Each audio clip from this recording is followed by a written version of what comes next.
Just realized that we're going to recount in. Yeah, do it again. Do it again. Let's count it again. 8, 7, 6, 5, 4, 3, 2, 1, 0, and liftoff.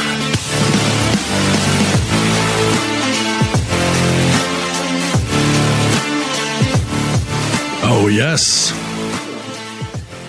You are in the right place, and we're glad you are. You get the Horn Show live. It has been a train wreck thus far. Getting ready to get better. Getting ready to get better. What else would it not be, right? We have ambitious goals and have not been able to pull them off. So live pre-show on TikTok, straight up disaster. Guessing that things are going to only get better from here. So. Or worse. You say disaster, or I say par for the course. Also that. Go. Yeah, definitely that too. So tonight, a fun night, an exciting night. We got the 4 horsemen in one place. We've talked about this for many episodes now that we would try to get the 4 of us in. I described it before as like herding cats. Trying to get all 4 of us in the same place at the same time is no easy task. And so tonight we were actually able to pull it off. Don't know how many times it'll happen. Don't know how frequently it'll happen. But that's the beauty of the show. Every time you tune in, you have absolutely no idea what's going to happen, who's going to be here, why you're even watching it. It's going to be a good time. Start questioning your choices. So listen. So first of all, we got our boy T-Rock here for official introductions. Yep, that's good. He was with us. I think our first episode. Gosh, like a month ago. Very first episode. Yeah. Very first episode. And when people go on and they're perusing some of the old clips where we're talking through Lamar Jackson's contract and all of the news of the day at that time, none of it's really changed that much. Nothing has been settled, so it ends up being evergreen content. Go back and watch it; it's still perfectly valid now. But very excited to have all 4 of us on here tonight. I think we're going to have a lot of fun. It's going to be a good show. And, I'm certainly very optimistic how the evening's going to go. I'm glad you are. Equally concerned over how it's going to go, but optimistic. So listen, man, let's dive into this thing because we got a lot of ground to cover and, we want to get down to it. So, first things first, T-Rock, as it's been a while since you've been on, why don't we let you have the opportunity to talk about what's going on, any interesting things that have happened with you lately, irritating stories, life events, things that might be relevant to the people out there, and anything else. I got a couple. Of things. But real quick, go ahead. Real quick. Can we just go ahead and say that this moment that's about to happen is sponsored by my boy T-Rock's book that he wrote? I just want to go ahead and throw it out there that this is the man, the author, the legend right here who's about to drop some knowledge on you guys. So get ready. Yeah. If you haven't picked up his book you'll yet, be one of the 3. Drift. That's the book. Go out there. It's a great read. It's a quick read. It's a smart read. Get it. It's a coloring book. It's a coloring book. It's a coloring book. If you've got kids out there, you're going to want to use that. Literally all blank pages, and I don't accept refunds. So. All blank pages. Took him a year and a half to write it. It's all blank pages. That's good. It's all about the layout. Man. I'm a big fan of just do your job, and I'm sure most people are. But no, I was at not me. I was at a store, and this is something I don't get because I just don't get it. I like just pride in your work. I don't know. So I was at a store and it was probably I think we can say this store. Look, I think legally we're covered to be able to say this store. There are some stores or places too specific. This one, we won't say where, we won't say any location, but I do believe we can give the name because the context is important. Perfect. Okay. I hate Walmart with a passion. I mean, there we go. Man, I have never had a good experience at Walmart ever. And so I went to this particular this Walmart, and it was about 6:30, and my wife was like, "Hey, while you're there, can you pick up some deli meat?" No problem. Sure. You have a deli. Sure. You're not clearly not closed. You're not even close to being closed. And so I walk up, and there's a lady in front of me, and she's talking to the deli maestro. I mean, this kid's probably, I don't know, like 19, 20. And he's back there. And so she goes, the lady in front of me, she goes, "Hey, yeah, I'd like some of this cheese over here. I like some pepper jack." And he's like, I already cleaned the cheese slicer. Now, mind you, this is 6:30 in the evening. 6:30. His day's done. So she's like, okay. I tell you what, I'll have some of this cracked pepper turkey. He goes, "Oh man, I'd have to take that out of the wrapper." Out of the wrapper? Out of, like, they wrap Like it up it's in while plastic. it's not. So you're It's in just saying, plastic, like, I would have to take plastic off of it. You literally would have to unwrap it to cut it, which I think is just part of the job. I think that's kind of what you should be doing anyway. Yeah. At what And point would you not have to do so that? she's like, so she looks at him kind of weird. She's like, okay. And she walks away. And so, of course, he looks at me and goes, hey, sir, how you doing? How can I help you? I was like, well, I don't think you can. I said, I mean, I start laughing. unlikely. Like I'm looking at you. I start laughing. I was like, I don't think you can help me if you're not able to do your job. Like, if you're not willing to do your job, I don't think you can. Like, I think at this point, it's just hilarious because, I should expect that, but I guess I just don't understand that. Like, I don't know. Cause I know none of you guys are like that. At least, 3 out of 4 Maybe are probably. Maybe like that. But what would you have said? What would you have said? I think I know who the fourth one is that you're talking about.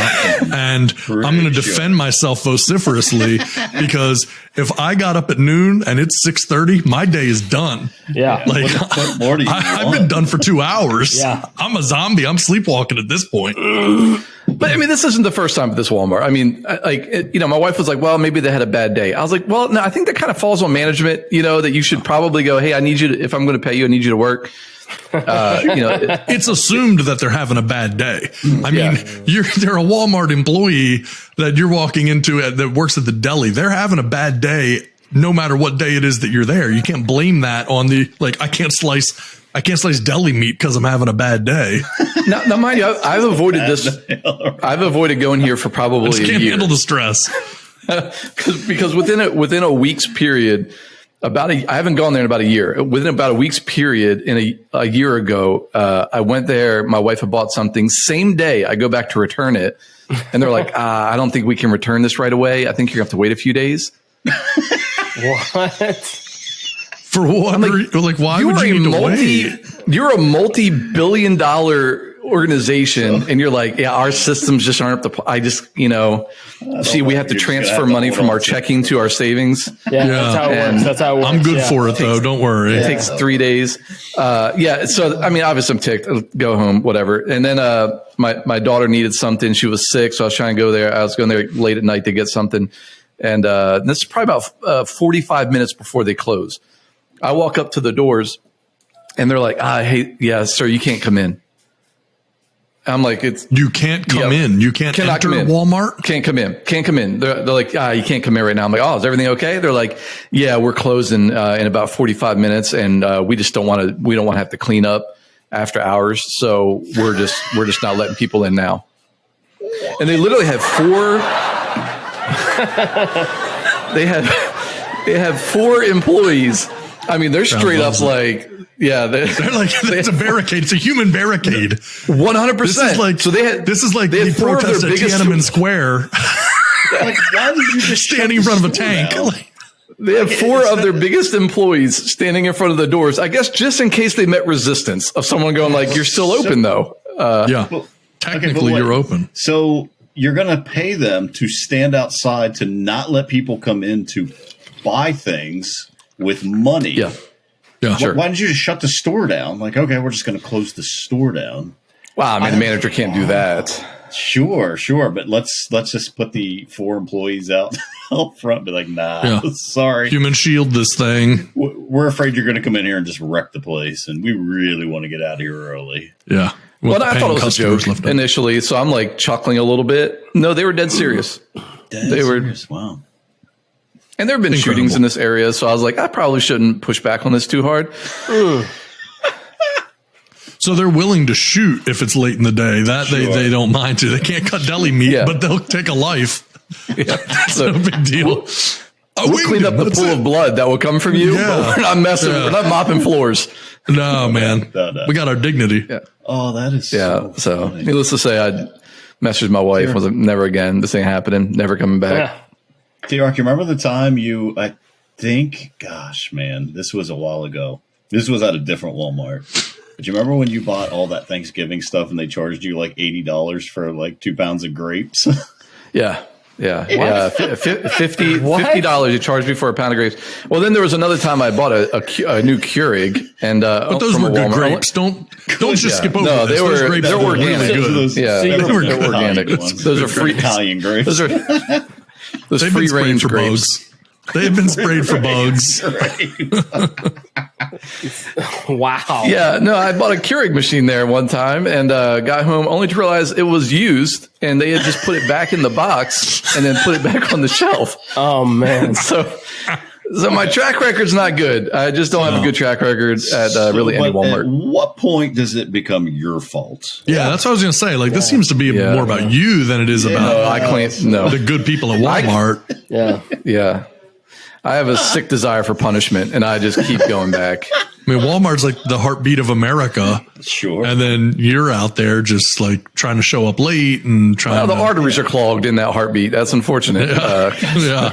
They're- I mean, who shows it's up pretty 45 bad. minutes before they close? You know, come on. Dude. Yeah. That's just Yeah. Yeah. That's a little questionable. you know, what is management? Like, what are they doing? Sleeping, or they've already left for the day. Nothing, or yeah. Probably just handed their keys off to some kid and were just like, hey, man, just lock up behind you. Flip the lights off if you could. Yeah. That's Like, I gotta salary go. I guy. gotta. I gotta get Manager's like, happy Target hour. closes in 10 minutes. I gotta run over there.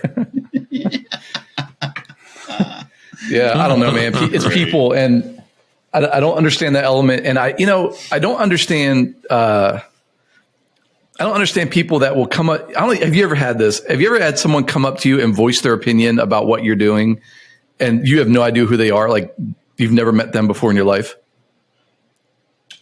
Like, just In out what of the way? blue. Like, you mean like if you were out in like a park and you're punching a kid in the face and like someone came up to you and was like, hey, dude, No, stop hitting that child type of thing? Or like, yeah, no, Or you are know. are they giving more advice on when you're coming in? Yeah. Don't close your What fist till impact. form Like, is. sure. Like, yeah, Yeah, like what kind of keep your- advice yeah, are we keep talking your thumbs about? in. Get these sure. Yeah, you No, know, my wife and I were at the beach. punch through it. Yeah, right. Be like water. No, my pretend they're not there. my wife and I were at the beach, and we were checking to see when a restaurant closed. She's like, "Hey, babe, can you check?" Like, usually we're at the beach, we put all phones and devices away, just enjoy the moment. And she was like, "Hey, babe, can you check to see what time this restaurant closes?" No problem. Grab my phone. I'm opening it up. I'm searching. This guy's walking by, and he stops. He looks at us and goes, "See, that's what's wrong. That's what's wrong. People can't put their phones down to enjoy a moment. This is ridiculous." And starts cursing, like in front of my 4-year-old daughter, just dropping F-bombs and everything. And then Dude, I keeps walking. apologized. I did apologize. Yeah. I mean, you're like, you need to let this go. There's another thing that's a little bit more about you. But yeah, like dropping F-bombs, everything, like just in front of my 4-year-old daughter. I'm like, and then just walks on, doesn't wait for a reaction, doesn't try to have a conversation, just keeps on moving. So I'm like, That's insane. there's something wrong with me. That's where I've kind of landed. Because then a few weeks later, I'm at a We've been saying leadership that for conference. years. Sure. A few weeks later, I'm at a leadership conference, and after the conference is over, I got work to do. I'm down in the bar lounge area, and I'm working, and it's probably 11 o'clock at night. And this woman just randomly walks up to me. She goes, "You're at this conference. You should be connecting with other people instead of sitting there on your laptop. I think that's ridiculous." And then just walks off.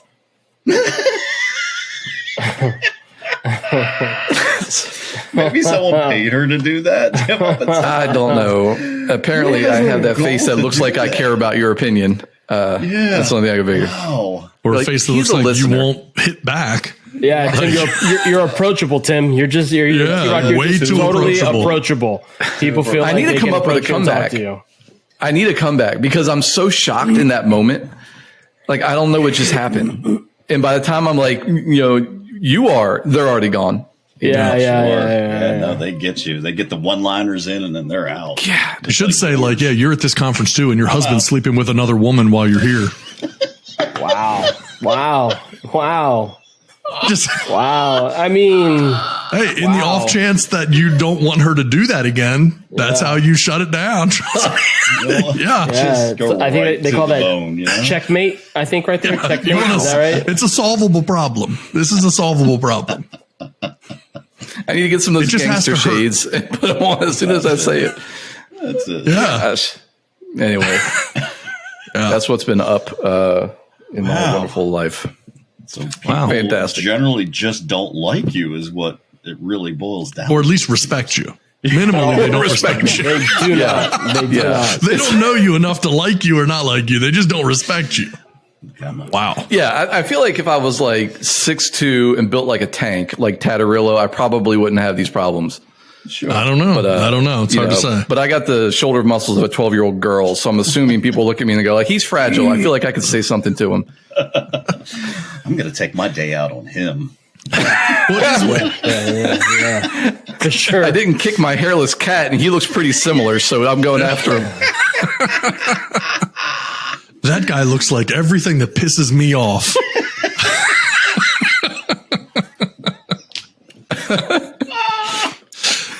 Well, it's an interesting phenomenon, though, that you talk about this, and it is true that like I think people feel very comfortable nowadays, unfortunately, expressing their opinions. Man. And this is, I think, has to be, from a societal, sociological, psychological perspective. I think it has to be tied to social media. There was absolutely. a time that like whatever you thought just was not relevant. No one cared about what you thought. You thought it, that you had just an opinion. That was the whole idea of an opinion. It was just how you felt about something. It wasn't like you felt that way and you walked around with a bullhorn and were telling everyone how you feel. And nowadays, because every single thing, you could have woken up that morning and be like, I hate turkey. And then next thing you know, boom. And I don't care if you're talking about the bird, the country, the lunch meat, like it doesn't matter what. You now have the ability to like put that out there and you think that opinion matters. It doesn't matter to anyone. But people cares, think their dude. opinion matters. That's exactly it. No one cares. Did you guys see the thing now where it's offensive to give the thumbs up? Did you Yeah. see It is that? it's in my article to discuss later. I have that article to be able to talk about. Yes. Yes. I was thinking about that. Too and I was aggressive. like, it's too aggressive. But I was thinking about it. I was like, when is the last time, though, you gave a thumbs up without being like condescending about it? Screw you, bro. Yeah. Way to go, buddy. Yeah. Maybe Great to my job. 6-year-old, and then even then, I was probably being condescending, like, "Oh, great job, buddy! Yeah, Hey, you did it. you did it." Yeah. Yeah, I don't. Yeah, I mean, like the proud Olympic father in the stands isn't going like this, Yeah. Like, Yeah. Yeah. He's crying, openly weeping, but then also like giving a thumbs up. yeah. I thought about it. I was like, they're probably right. Yeah, I don't think I've ever given a thumbs up without being sarcastic about it. Or they're talking about it largely through text. And so then it's like, people are texting like for work stuff. So it's like, oh, hey, could you pick this up for me? Could you take care of this? It's like, yeah, you got it. And it's like, No, was it saying, I didn't read this. Was it saying that there are countries because is it an insulting gesture in some countries or? no. Had nothing to do with that. It was just that Millennials they feel like it's a passive aggressive thing to give Of a course thumbs it is. up. Yeah, Sure. That's what. And Yeah, why is that a bad that's thing? what it is. Why is that a bad thing? Yeah, exactly. Way to go, buddy. You figured it out. Yeah, it's a freaking passive aggressive thing. Way to go, jerk. I am. Like- Yeah. No, I am. Yeah. Yeah. You're smart. Hey, you figured that out. Now go color. Yeah. Yeah. Yeah, that's hilarious. Hey, one thing I'm going to do really quickly while we're here, and as we're all talking, is I'm going to also simultaneously go live There it is. Yeah, right now. There it We are is. currently live on Yep. TikTok. Oh, man. And we're here. You Get the Horn Show. We got everything happening. Crazy time here on our YouTube channel. You Get the Horn Show. Lots of There it thumbs is. up. Lots They of don't mean it thumbs in a ups. passive aggressive way. They don't mean it in a passive aggressive way. They mean it sincerely. They're happy to see you. Yeah. Look how excited. Look at that. They want you here. They want you to be here. So yeah, You Get the Horn Show live right now on our YouTube channel at You Get the Horns. Make sure you get on, check us out. And yeah, we're having some fun. So make sure you get over there. Button is right in our description. You gotta do is press the YouTube button right in our description. You'll come right to our channel. And so come hang out with us. Have a good time. We hope to see you over here. Like and Literally not sure And if if a you've single just joined person us, saw that. yeah, if you've just joined us, then hey, welcome. Yeah, what's up? Hi. Hi there. Good to see you. All right, so let's get down to some other business here. We got a lot to talk about. Before we do, T-Rock, do you have anything else to discuss as it pertains to ignorant, hateful people? Nah. I was describing you, but Yeah. like, Well, do you no, have I'm done anything? talking about myself is what I'm saying. Like, I feel like we can Okay, move on. all right, Okay. yeah. All right. Yeah. No, I got nothing else. So tomorrow you're going back to Walmart to get your rest of your stuff. I assume. You're gonna want to pick that up. No. yeah. Yeah. You know, I would I file was a waiting in the complaint. parking lot all night long for lunch meat. I want this here. I would file a complaint, but something tells me their complaint department is probably exactly like their store. Like, Oh yeah. For sure. Oh, wait, hey, Jimmy, I it's got the, another one. Check this one out. This one's better than the last one. You know, It's the one where Toby. It's the filing one that Toby sends to New York on every time Dwight files a complaint against Jim. Big box. Goes under his desk. Okay. Yep. All right. Good. All right. All right. So as we move on here, we got a few things to talk about. So I don't know. You know what, Jeff, you want to jump in on something? I know you had some a couple things you were wanting to discuss for some comparison purposes. So you mean Jeff or Hefe? No, I mean you. Me. Trust me, I Bring would it, say Jeff. Hefe. Bring it, Jeff. Oh, well, it's already been brought in. Yeah, why not? Hey, you know what? This is fun. We like to do these things. How about let's do top fives? Ooh, You guys up for top it? five. Up for a little top fives? All right, we're going to start I'm out not easy. interested. All right.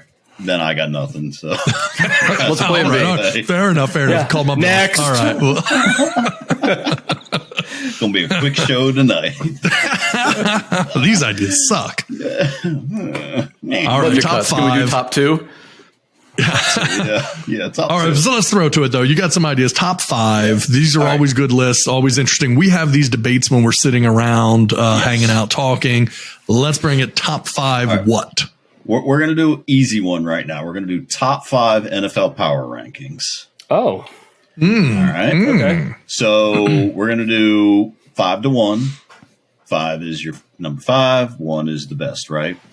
You want me to start? I can start because I got some stuff here. Are we going to just each throw out our number 5 team, or are we going to go all 5 and then discuss? You know what? Yes. Let's do that. Let's each do our number 5. And then we will. I want to see if we have anything in common here. It's kind of After early the in top this- two, I start really struggling. Yeah, I think. I think to start, we're we're early into the season. We're 6 games in at this point. A few teams had their bye weeks. This week started the first bye weeks, right? Did it really? I think this week, yeah. Because Last week's, this past Sunday No one was ever the first knows. bye week. No one knows it when the Texans are off. Texans have been off for 7 years. They've had a 7-year bye, so that seems like an unfair advantage. Yeah, I think there was 2 or 3 teams that were off this week. So, all right. So number 5, I got the New York frickin' Giants. And are they going to stay there? No, I don't think so. But they're 5-1. They're only one game back of Philly. That game is December 11th. How about that going to be a Big game? Probably a game that could possibly decide New York Giants and Philadelphia Eagles to decide the division. Now, here's the thing that I don't think they're going to stay there. Is just some of their offensive and defensive ratings. So right now they're 30th in passing yards. They are 4th in rushing, which that's kind of their bread and butter at this point, and they're 18th in points per game. The defense is 15th in yards per game, and they're surprisingly 8th in points per game. So back-to-back good wins. They had the win. Now, I mean, it was in London, so those things are weird. Those games Always fluky. They're just flukes, sure. man. I mean, and it's usually not as good of the teams that are in there. I mean, for how many years? Like sub 500 teams were playing in London. I mean, London has to be like, this is football. Like, yeah. Oh my God, why do you guys like this? So they beat. Why do you like this game? Why do you hate us so much? Yeah, what? I don't get this. You know what? You hate us so much because this game is terrible. That's why. You're so angry. Come over here and you tear up the pitch.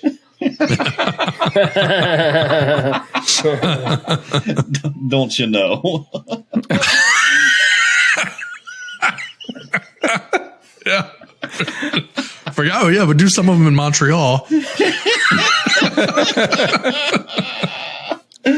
So I got the Giants. I mean, they beat the Packers in London, and then, sadly, happy for me, they beat the Ravens in Baltimore this past week. So, I got them at 5. Hefe, what do you got at number 5? Minnesota coming in at number 5 for me. Now, I had a debate on whether I was going to put the G-Men there. I like what they're doing, but Minnesota, for some reason, keeps winning. Their offense is starting to come around. Jefferson needs to get the ball more. I'll always say that. You need to keep pounding the ball to Cook going, and you will be, you'll be where you're at. You're 5-1 right now. You do that consistently, and you'll make a nice run. So I like the direction the Minnesota Vikings are going. Green Bay is 3-3 right now. Minnesota's 5-1. I'm not mad at the G-Men because, well, we'll discuss further. Sure, but I like that. T-Rock, what you got? I probably should have the Giants at 5. But I still have the Cowboys at 5. Oh my God. Yeah. Whoa. Yeah. All right, buddy. Good catching up with you. See you later. Have a good night. Yeah. Well, and here's why. Well, I mean, I guess if you're going like, here's where we are just based off of current, and maybe I'm still thinking of like, I'm not a believer in the Giants, even though they just beat our Ravens. I think with Dak returning, there's more of an upside with the Cowboys. So I guess if go just strictly based off of like, and obviously I loathe the Cowboys, but I feel like, I feel like they had a bad game, obviously, and but man, I'm just a believer in that defense right now, despite a bad game, and I think either Dak and that offense starts clicking a little bit, I think they could be a force to be reckoned with. So it's a little bit of a stretch. They might be 7, 8 in most people's top 10, but take it for what it is. I'm just not. Maybe because the Giants just beat the Ravens, I'm not willing to concede anything kind to them.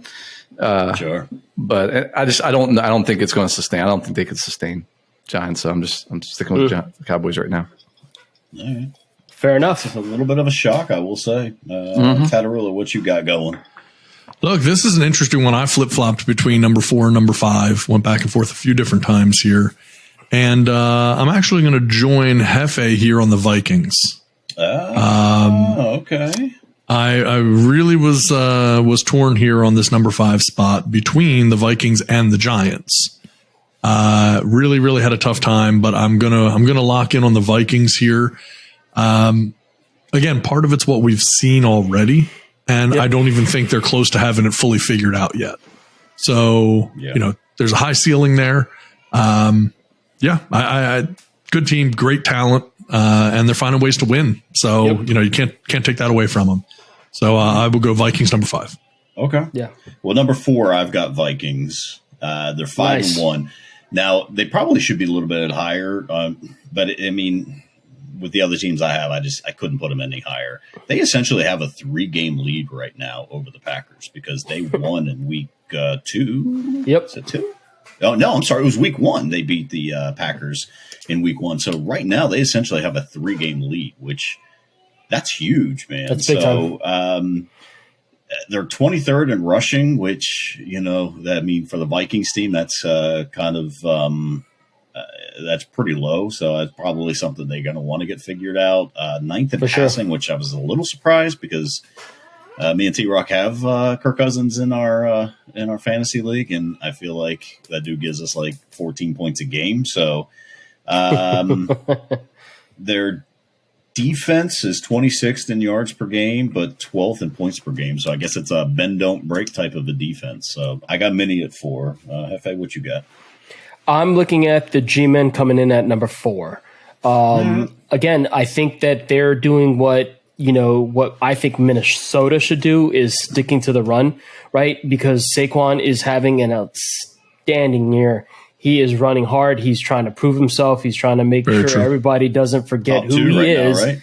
And I think Brian Dable, he is coaching and giving that team an injection that they have needed and haven't had for quite some time.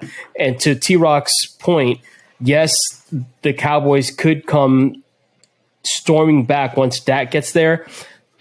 It's how high these emotions are for the Giants because they are riding these emotions super high right now. And if they can sustain that, then they might come out victorious in that conference.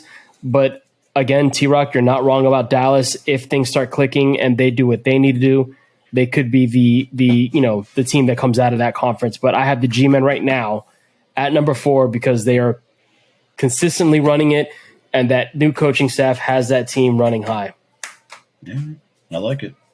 T-Rock?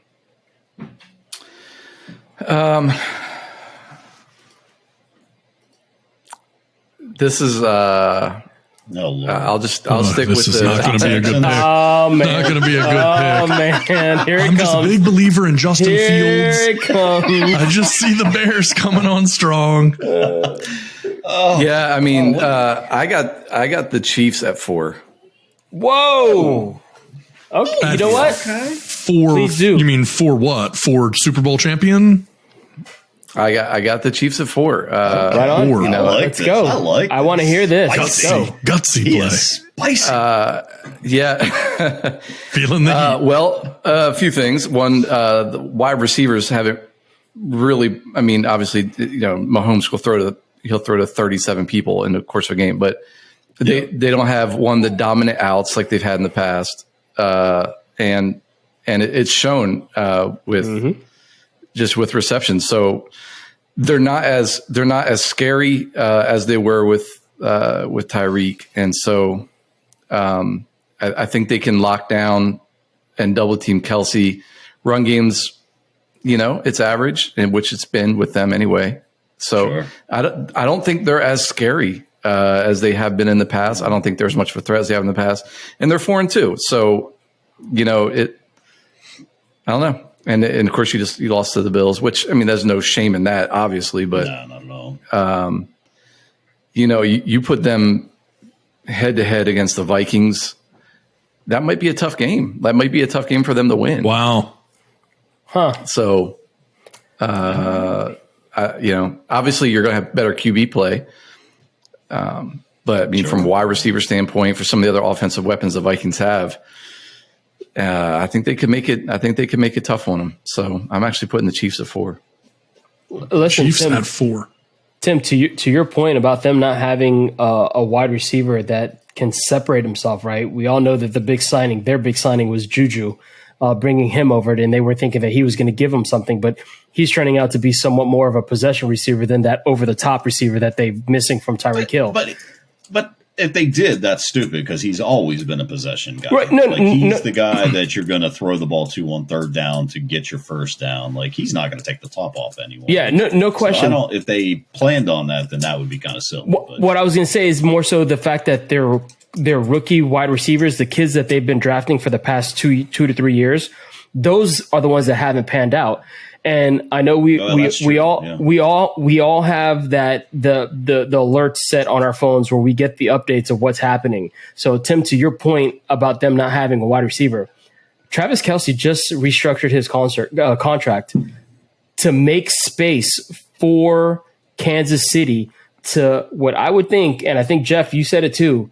They're going after a wide receiver. Who that is, I don't know, but they've made the space to go get that receiver that's going to make a difference for them long term to fix what it is you're talking about that they are missing when they lost Tyreek Hill. So it's definitely going to happen, I believe that that's what they're doing. Yeah. Well, look, you're 6 games in, right? Mm-hmm. And so I'm looking at Juju and I'm looking at Valdez Scantling, okay. Scantling, and just those two combined, you're at Juju has 370 yards receiving in 6 games, and Scantling has 258. Yeah. So I mean, he's on pace for 1,000, but yeah, I mean, it's not. I mean, it's not going to again. And Hardman has 186. Yeah. So, like to me, I'm looking at that and going like, oh, there's nothing threatening about that. Like that's going to. I agree. To make me think me think that they're going to overcome they're going to, and obviously going to be in the playoffs, and Mahomes can do freakish things. We know that. Right. But I don't feel like they can overcome a bad game as easily as they could have in the past. And they've shown a little bit of that this year. So I'm putting them at 4. Nice. Interesting. Well, 2 things. One, I just want to go ahead and put it out there. We did talk about this earlier today. This will line up again with some of our historically accurate predictions on this show. But our conversation today was that the Chiefs are freeing this up for Odell Beckham Jr. Yeah. Based on the amount that they freed up by restructuring Kelce, it's like $3.35 million, something like that, which would be the perfect amount to be able to sign in Odell. Yeah. And more importantly than the gain that he gives you in terms of value, you're taking him away from the Bills. Mm-hmm. Because the Chiefs know there is 0 chance that they're not going to see the Bills in the playoffs this season. And so if you're going to have to see that team in the playoffs, you don't want Stephon Diggs, Dawson Knox, and Odell Beckham being the 3 people that you've got to find a way to stop. So if you can take Odell off the board, it almost doesn't even matter how much better he makes your team. There's a stop loss. You're preventing him from going and improving someone else's team. This is like the old 90s Yankees or 2000 Yankees where they would just sign a player so the other teams so someone else can't. And set him on the bench. But so I think we got some time before Odell's going to be playing, but I'm pretty sure that's going to be. I think. The news came out today that they are thinking December. So I think our conversation was like, okay, you sign him now. Let him learn the offense, let him learn the playbook, and then you get him back for 3 or 4 games in December, and then he's ready to go rock and roll. And it's risky. It's risky for sure. I mean, you think you could probably get maybe DJ Moore or someone like that in a trade to have someone more ready to go that's in game shape. So a little bit of a risk, but all right. Who do you got it for, Tad? 4, I'll keep it simple. I got the New York Football Giants. You got the Giants, okay. Just balanced. And they're winning games without their weapons, right? Yep. They're winning games without a Kadarius Toney at receiver and drawing a blank on the other name there. But, they're winning games without a full complement of weapons.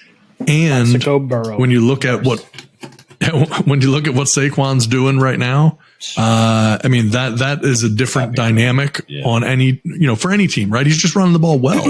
Dayball's doing a great job of coaching that team up, and offensively, look, they're not a great team. They're not as good as everyone's making them out to be. No. And honestly, look, had they not beat the Ravens, I don't think they're a better team than the Ravens.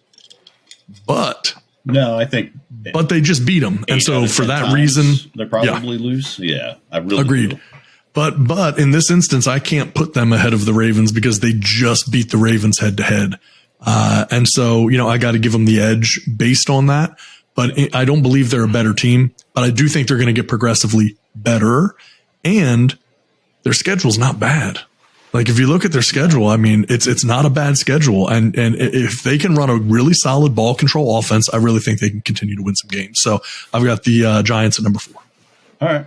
Well, I got the Chiefs at 3, and for all the talk of no wide receivers, they're 20th in rushing. They're still first in scoring, so they're still figuring a way to get it done. And I think they are one person away. I think with the receivers, it's kind of like when Peyton Manning, like outside of Reggie Wayne, Peyton Manning was throwing to Austin Collie and people like that. Like he just made everyone around him better, and that's what Patrick Mahomes does. So I would personally like to see them go after Christian McCaffrey just so the Bills couldn't. But I have the tendency to think they're probably looking at Odell. I mean, unless they're going to trade for like DJ Moore or something like that. That'd be about the only other thing. Or Chase Claypool, who's supposedly out there.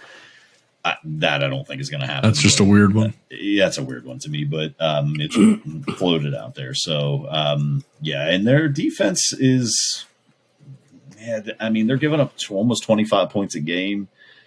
Again, that's going to have to get better. But right now, I mean, and that's tough because they're virtually tied right now with the Chargers. So I don't even have Chargers in my top 5, and I have the Chiefs at 3. So they're ahead of the Chargers only because of like head-to-head win percentage, I guess, against common opponents or what have you. But man, like that's tough because I don't even have the Chargers in my top 3, and they're essentially a half a game back. So, Hefe, what you got at number 3? I'm on board with you with KC. Yeah, I think they are absolutely a big name wide receiver away from doing what it is that they got to do to just, give them that extra edge. Kelsey is getting beat the hell up. He is getting the ball at a rate that is unbelievable for fantasy reasons. That's why I picked him up on a couple of my teams as well as Mahomes. But I mean, the guy's just getting too many balls thrown his way. But yeah, I'm with you 100%. And to touch on the whole Odell Beckham Jr. Thing, like if he is, we all know he's available and he is going to sign.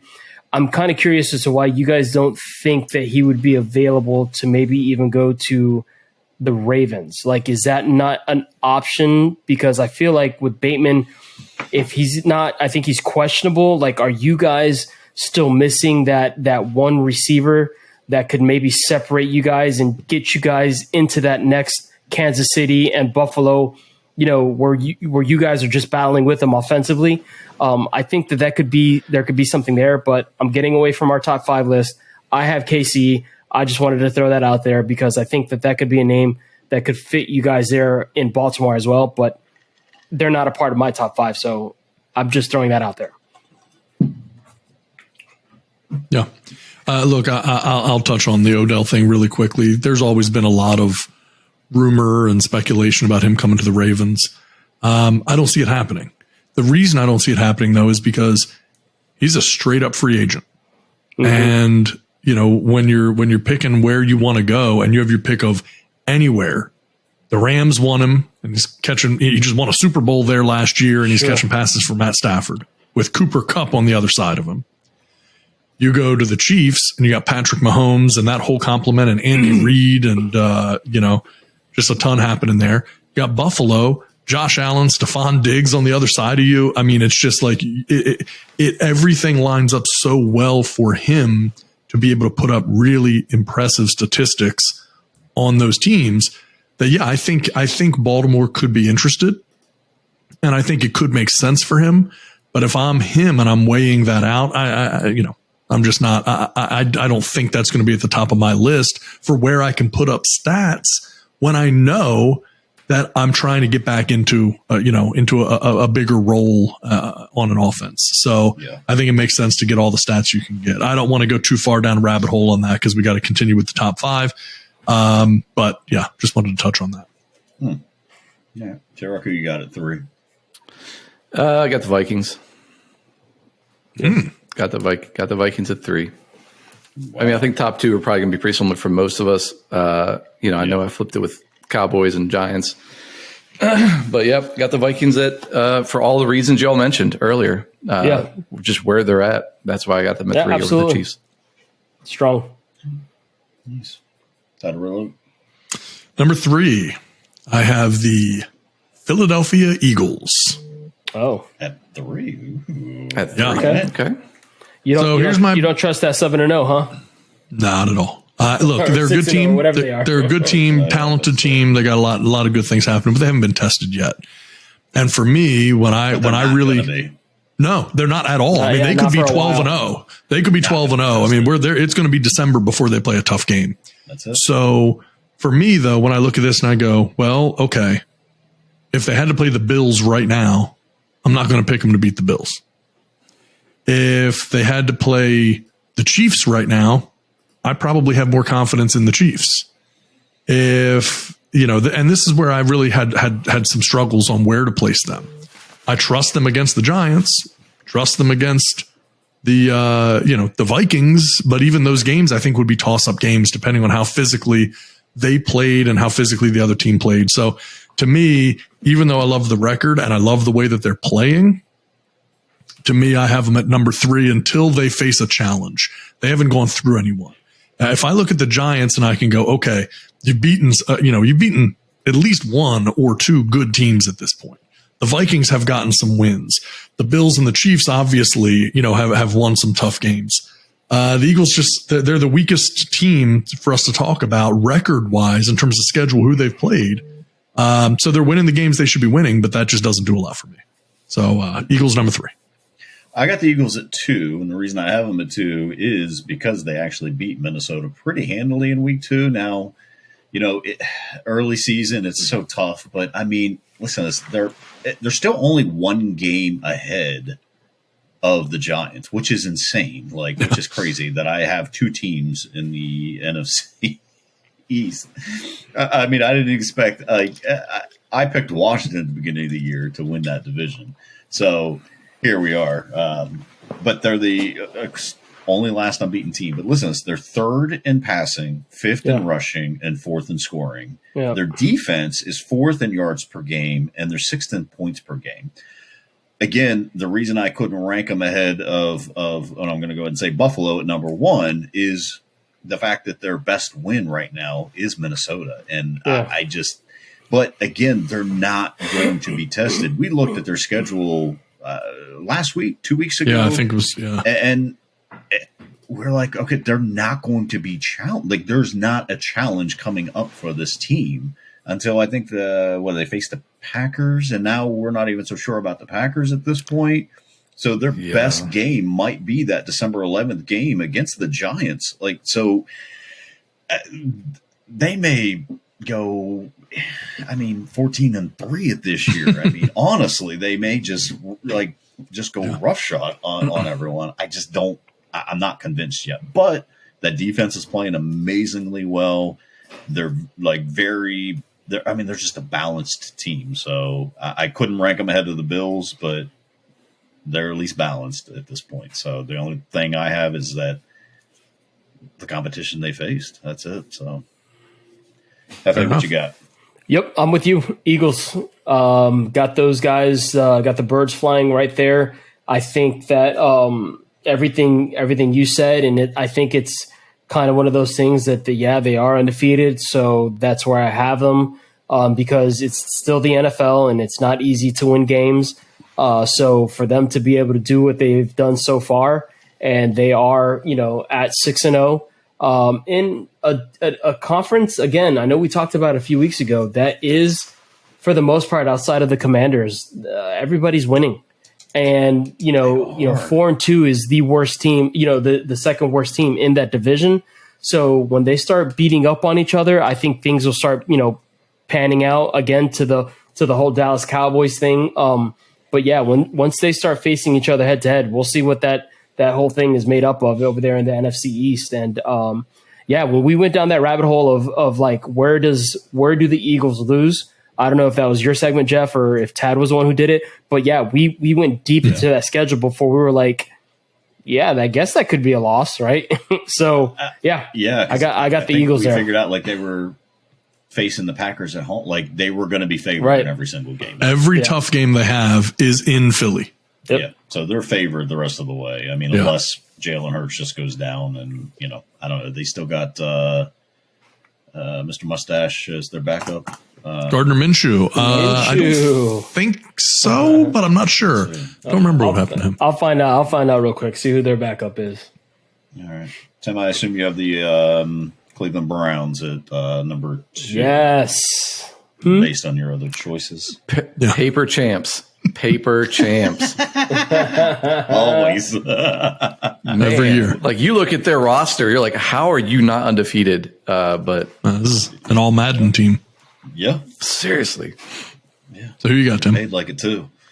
Oh yeah, Eagles. Too. Eagles. Eagles number 2. All right. Yep. I don't think anybody's.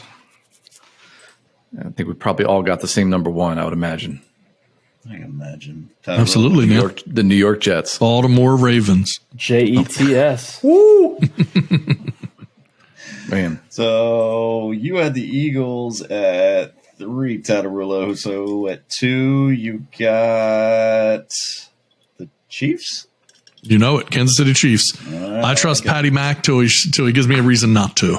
It's hard to go against them. Yep. Yeah, and as far as I'm concerned, like, look, this top 5 is a snapshot of what we see today. I don't have any doubt that in another month, the Chargers could easily be in this position. They could be a top 5, top 3 team potentially. They got the talent. They've just been, racked with injuries. They got guys. They're starting to get healthy. Things are going to start getting on track for them.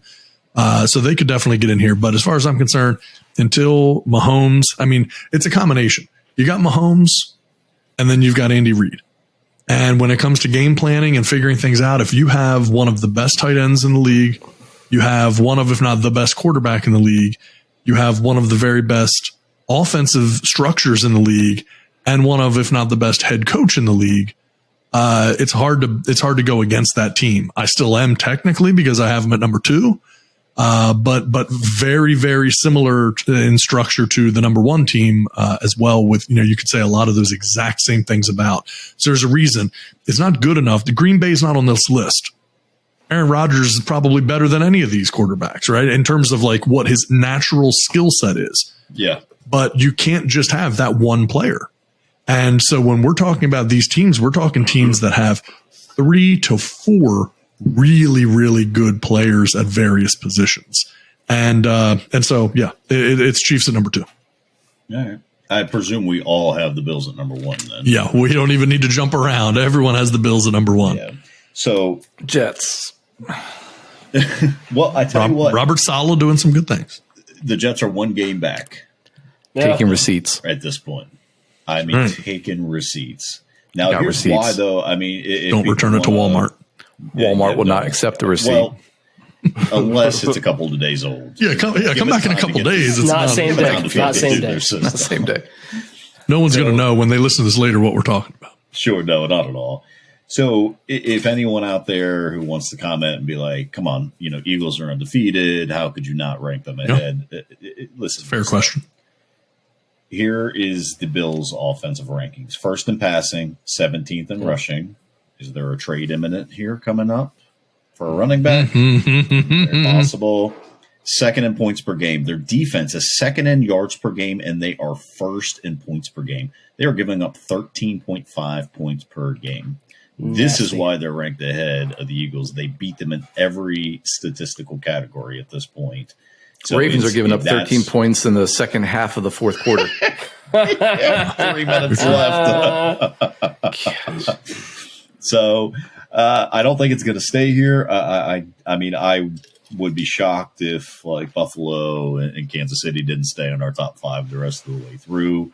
But, only thing about the Bills that I will say is to me, you probably have to figure that run game out a little bit more. Yes. I mean, once you get into, even next month, November, December, and you're in Buffalo, like I get Josh Allen has a rocket laser arm, but I mean, you got 30-mile-an-hour winds coming at you. Like I don't care. Like you're going to have to be able to run the ball. You got inclement weather. It could be rain one day. Snow one day. So I feel like that would be the only thing I would say they got to figure out is that run game. Yeah. And I don't know that Moss and Singletary are the guys. So that'd be my thing. But is there a way around that? I mean, if you look at like old Brady teams, you look at even Mahomes, sometimes that little bubble pass, that little, your short 3-yard pass is your run game. And they start setting up screens, and like Brady was super creative. They never really had a lot of crazy dominant rushers in New England, but man, those guys, they had the yak. Man, they did. But the rushers 2-yard pass, first downs. Yeah, the 2-yard pass that picks up 5, and so like whatever, we can't rush, we'll do that. And so I mean, and you even look, I don't know. I think.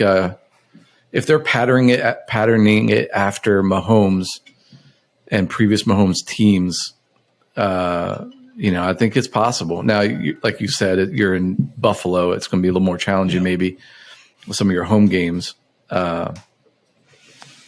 Is Josh Allen enough of a threat to where it doesn't even, you still got to respect it even in bad weather? You know what I'm saying? Like we can't stack we can't stack the box and just go, you have to beat us in the, because I feel like he can still run by himself. Oh, yeah. He's part of that running game. Yeah. That's what I'm saying. Like part of that running game. He's mobile enough to pick up those yards, even if you're, whatever that play action, so and run option. So I don't know, man. I don't know. I don't know that he needs it. He's a beast right now. You may not, but boy, if the price is right and you could get a Christian McCaffrey, come on, lights absolutely, out. Man, write it up. Just exactly it. So, good one. All right, so that is our top 5 current power rankings. Some good picks there. Interesting decisions to be made. Certainly. Couple shockers there. Somebody seems to think that Dallas is. I don't know. I mean, didn't they beat the Giants earlier in the year? I mean, now I'm starting to understand why people walk up to you and say stuff like I've got some stuff to say. Yeah. All right. So where we want to go next here? We've got a lot to talk about. A lot of things still to cover. So who wants to take next? I can, or Hefe, if you want to jump in on something. I could throw some things out there that I wanted to touch on. You guys know I love college football, so I can just ramble on some things there. And also, I was going to touch on a little bit of the live golf experience and talk about that. So, but I could just real quick. And then throw it back to you, Tad. I can talk about what happened in college football over the weekend, which was really neat. In one game in particular, I'm sure you guys saw some of the videos that were out there. Tennessee finally, after I think it was 12 plus years, beat Alabama on a last second field goal, and that was great, right? College football, Alabama goes down, right? Yay! Screw Alabama. And Nick Saban. Sure. And so America wins. The great thing that happened there, though, is after the game, there's kind of two different things that happened. The best part was they tore down the goalpost, right? The goalpost goes from, I think it's called Neyland Stadium, I think it's where they play at, and it goes from the stadium downtown, probably stopped at a few of the bars, and then ends up in the river. How about that? Go in the river. Good for you, Tennessee fans, for having misery for after so many years. To a great, obviously we know Alabama's the cream of the crop in college football, and for you to finally beat them on a last second field goal and tear down the goalpost, and it ends up in the river. celebrate how you want to celebrate. Good for you. Good win. Good for college football. When Tennessee's relevant, it's fun. I like to see that. SEC obviously has, some good football going on. And the bad part of that game, there was an Alabama receiver once because, the kids, they all stormed the field, part of the tearing down of the gold. And out of nowhere, this wide receiver goes ahead and just knocks a chick out that didn't run into him, had nothing to do with it. The kid just rears back and knocks her right in the head. And I'm like, that's just the tale of two you're right, two situations right there, right? One celebratory, the other one in disgust. I mean, that is it. Lights out. Crazy. Celebrate. That kid now is in some severe trouble. That's all I wanted to touch on for college football. But yeah, if you guys saw that video, of them carrying the goalpost down, that's awesome, man. That's why college football to me is exciting. And no one stopped them at all. Yeah, like the police weren't getting involved. Like no one stopped them. They're just letting them carry the goalpost. Yeah. The best part I just read. All right, so there's video of somebody that took because their end zone is checkered, right? For the Tennessee, they have a checkered end zone. Somebody ripped up the grass, is selling it on eBay right now.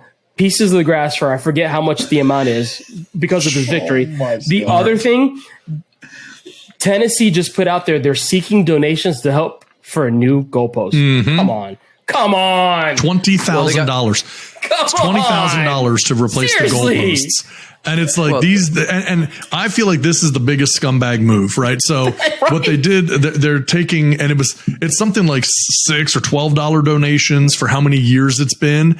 And then it was like, I don't remember, like $52.19 or something like that, $50.19 based on like the total score and like all this stuff. It's just like, come on, man. You like getting anything for it? Or no. It's just you're contributing. You're contributing, so you can say that you had something to like do with it. Yeah, they're not engraving everyone's name on the goalpost or something.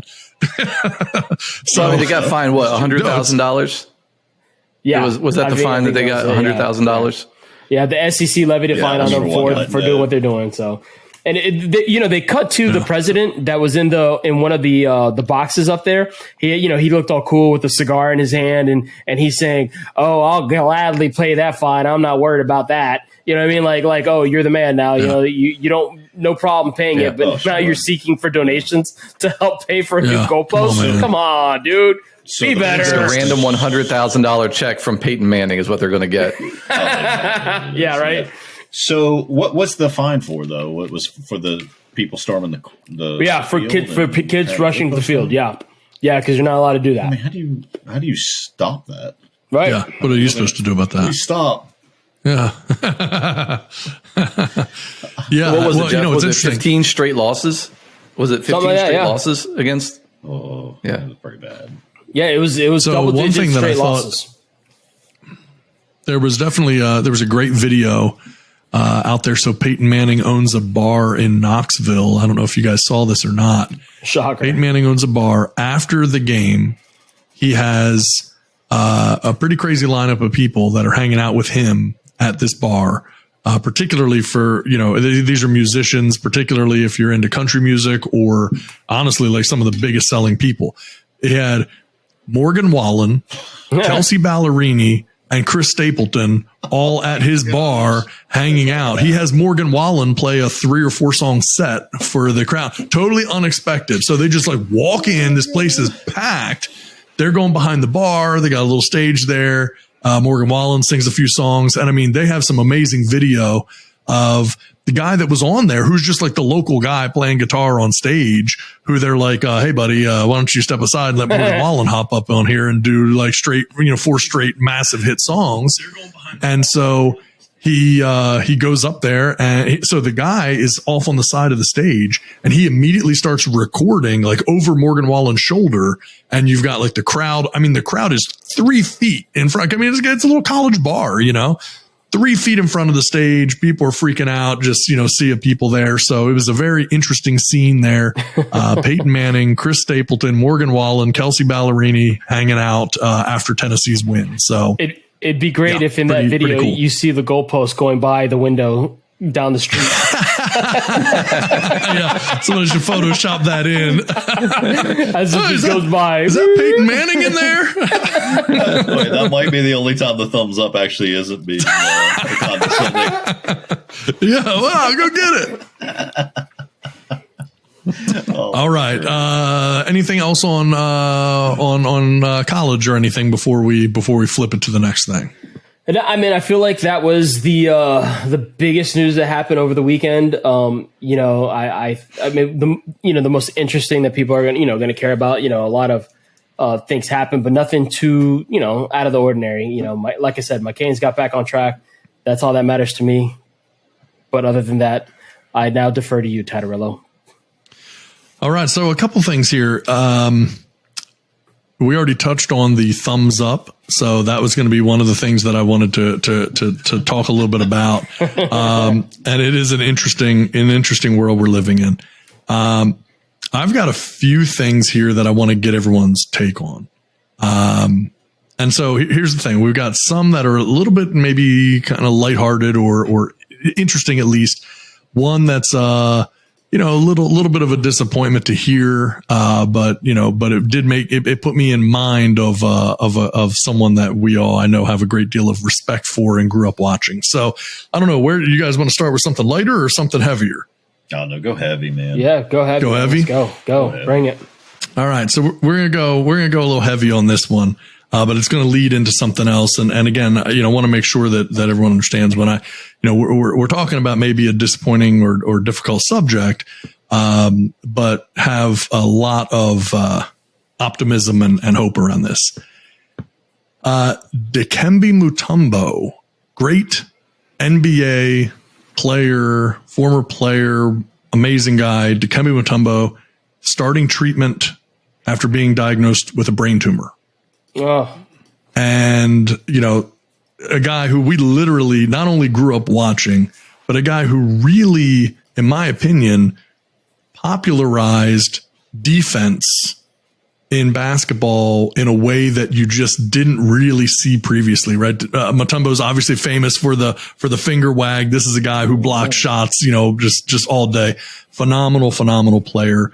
A lot more than just a phenomenal player, right? So he's 56 years old. He played 18 NBA seasons for the Nuggets, the Hawks, the Philadelphia 76ers, New Jersey Nets, New York Knicks, Houston Rockets, and retired after the 2008-2009 season. He was the league's top defensive player 4 times. He earned 3 All-NBA selections, played in 8 All-Star games over 18 seasons. He ranked 17th all-time in NBA history in rebounds, and finished with 3,289 career blocks, second most all time. Wow. And so, again, famous for blocking shots, famous for what he was able to do. Great player, great guy. And then became a Basketball Hall of Famer in 2015, elected to the Naismith Basketball Hall of Fame. And so, really an interesting guy too. I mean, phenomenal. He speaks 9 languages. 9 languages. And he founded the Dikembe Mutombo Foundation in 1997, concentrating on improving health, education, quality of life for people in the Congo. And so he's built hospitals and just, done all kinds of amazing things. So obviously a great guy. Certainly sending thoughts and prayers out to Dikembe Mutombo. Again, they do believe it's treatable. He's undergoing treatment, so certainly not like, this is not meant to be some sort of an obituary. But, sad to see that. A great player, great guy. But it also made me think of something else. Dikembe Mutombo played at Georgetown. And it started to put me in mind of other great centers specifically who came out of Georgetown. And it's interesting, you look at schools and certain schools, just for whatever reason, they have just like a history of certain positions, right? Really, really playing incredibly well. And I thought it was very interesting. Of course, there's some that you may think of right away, as it pertains to great Georgetown players, basketball players. Top one probably most people think of is Allen Iverson. Iverson played at Georgetown, a great player. But man, it is a pretty long list of people that we've seen come out of there. You have Patrick Ewing, Sure. Dikembe Mutombo, Alonzo Mourning. Here's the thing, and you have Roy Hibbert as well. I believe you had, if I remember correctly, you had Mourning come out the year after Mutombo. So, I mean, you're talking back-to-back years with some really phenomenal players getting drafted out of Georgetown, specifically at the center position. So again, Iverson, not a center, but from the center position, some really, really impressive players coming out of Georgetown. And so it's a team that, again, maybe, you don't hear about or think about quite as much now. But yeah, impressive run. Mutombo obviously had, a great run out of Georgetown. Patrick Ewing goes without saying. I mean, one of the great centers ever. Alonzo Mourning, one of my favorite players growing up. I had Alonzo playing for the Charlotte Hornets. I had Alonzo Mourning posters on my wall. I was a huge Alonzo Mourning fan. And, Roy Hibbert and some other guys, I think Otto Porter as well. Yeah. Otto Porter Jr. coming out of there as well. So it definitely made me think of. What's that? Yes. On John Thompson. Yes. Right. John Thompson. Yep. So you look at where you are with some of these guys and you go, man, that school was just manufacturing great NBA centers. And so, I don't know really that any school could claim to have produced as many great centers, as many great players at one position as what Georgetown has at the center position. So just thought that was kind of an interesting thing to touch on. Any thoughts or anything on that before we jump on? Yeah, I mean, out of respect, if you're going to mention Dikembe, you gotta say his whole name. So I'd like you to do that right now. You know what? I would. I just don't. Well, first of all, I don't want to run out of time. That's the big fair enough. Yeah, sure. Oh my God. If we're going to want to hear more than just Dikembe Mutombo's name tonight, and the people deserve to hear more than just Dikembe Mutombo's name. Sure. So, but if you want to take a shot at it, if you have it in front of you, I don't have it in front of me, but feel free. I do. But man, okay. Dikembe Mutombo, Palando Mukamba, Jean-Jacques Wamatumbo. There you go. Very good. Yeah. Very good. Yeah. I don't think I nailed that. was difficult. Yeah. So if anyone's out there, take that off the baby name list. It's already been taken. You don't want to be awkward. Top 5 boys' names of 2022. He has all 5 of them. All right. So I had another situation here that I thought was kind of an interesting, weird scenario. Don't know exactly where we'll go with this, but just thought it was interesting. So I see the story the other day. A couple claims that Airbnb told them to check out immediately of a house that they were staying in and to not tell the host that they were leaving. And first of all, I did not even know that this is a thing that could happen. They secretly fled their Airbnb because the company told them to do it. And again, very unusual. They have no idea why. They say during her stay, she said she received a cryptic message from Airbnb asking her to leave immediately, but not to alert the host at all. And she, proceeds to kind of explain the story. And her and her boyfriend, they pack their things, they get the heck out of there. They literally make a run for it. They run out of the house, jump in the car, take off. And she talked about this on TikTok, and this video has 12.8 million views on TikTok now. So a lot of people getting very creeped out about an Airbnb experience. A representative from Airbnb said only that the guests have been supported and we have no further comment. So this person elaborated a little bit on what Airbnb messaged her. They said the host does not know about this situation and will not know until we leave, and to contact Airbnb as soon as we get out of there. She still had no clue what was happening. She told her boyfriend, they got out of there. Later that day, she got a text from her host telling her to discard any weird or suspicious messages through Airbnb. The host called them, realizing they had left, after he saw their video on TikTok. So somehow he sees them. He's one of the 12.8 million people that sees this lady on here talking about it. And he's like, wait a minute, that's my guest at my house. He called again, realizing they left after seeing the TikTok, claimed that a previous guest had told Airbnb dangerous but untrue things about him. Airbnb never told her what the issue was, only that the host had violated the company's guidelines. Needless to say, they went to a hotel and they did end up safe. But it was very interesting that, first of all, that can happen and that Airbnb could reach out to someone and just say, hey, get out of the house. Don't tell the host. Thought it was just kind of a unique situation. Thought I'd throw it out there to you guys. Like, what would you even do in that situation? Like if you guys, cause I mean, I've traveled all over the world, almost always stay in Airbnbs when I travel, even in other countries and stuff. I rarely stay in hotels anymore. And so I use Airbnb quite a lot. I also have my own Airbnb. And can't even like imagine that situation where you're just like hanging out, you're having fun. And then all of a sudden you're like, wait a minute, what in the world? Airbnb's telling me to just flee right now and get out of here. I'm in a dangerous situation. So, I mean, what do you guys do if you get that message? Yeah. So go save yourself. So no one has elaborated at all on any of the details is what you're telling me. Like Airbnb, they haven't responded and said, here's exactly why we asked them to leave. No, they will not say. Are they at least owning that? I mean, I'm guessing they were notified through the app. I can only assume so. To make sure that's valid, or else you're like, hey, this is, Well, I'm sure somebody didn't just say, hello, I'm Airbnb. Please leave. Well, no, because yeah, sure 100%. Through the app. But the spam calls and stuff I had a call today from. They're like, this is Amazon regarding your purchase of an iPhone 13, and I'm like, yeah, obviously it's a scam. You want me to call you back and whatever.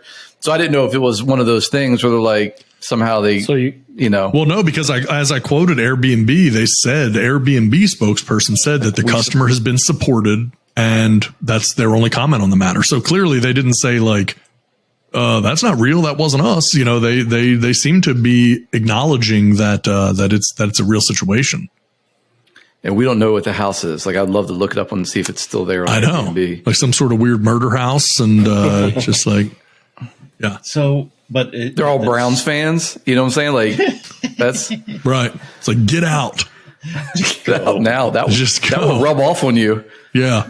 Don't get a massage. Don't you put that juju on. Don't you dare get a massage while you're in this house. Oh my gosh.